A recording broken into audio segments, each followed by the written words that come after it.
TV news, online news portal কিংবা social সাইটের বদৌলতে প্রায়শই আমরা একটা খবর পাই, প্রেমের টানে রাশিয়ান তরুণী, চীনা তরুণ কিংবা কোরিয়ান তরুণী চলে আসছেন বাংলাদেশে।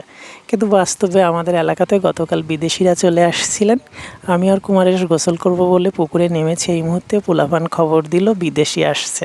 আর আমাদের বাড়ি যেহেতু বিল সাইটে, বিলের এখানে একটা পুরনো বসত ভিটা আছে, দেখি ওনারা এখানে এসে রেস্ট নিচ্ছেন। আর যেহেতু আমাদের লোনাপানির ঘের এলাকাতে যে সেচ পাম্প থাকে, এই পাম্পের পানিতে ওনারা মজা করে অনেকক্ষণ ধরে গোসল করছেন এবং ভিডিও টিডিও করছেন। দেন গোসল করে ওনারা যখন আসছেন, দেখলাম ওনারা কোনো ভিজে কাপড় চেঞ্জই করতেছিল না, ওনারা খুবই মজা করতেছিলেন। তো যেহেতু আমি কোরিয়ান ভাষা জানি না, টুকটাক ইংলিশে এই ভাইয়াটার সঙ্গে কথা বলে জানতে পারলাম ওনার নাম নরেশ এবং ওনারা আসছেন কোরিয়া থেকে।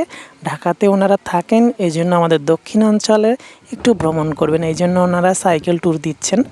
তো ওদের সাথে কথা বলে মোটামুটি খুবই ভালো লাগলো। আর উৎসুক অনেক লোক কিন্তু চলে আসছিলেন তাদেরকে দেখার জন্য।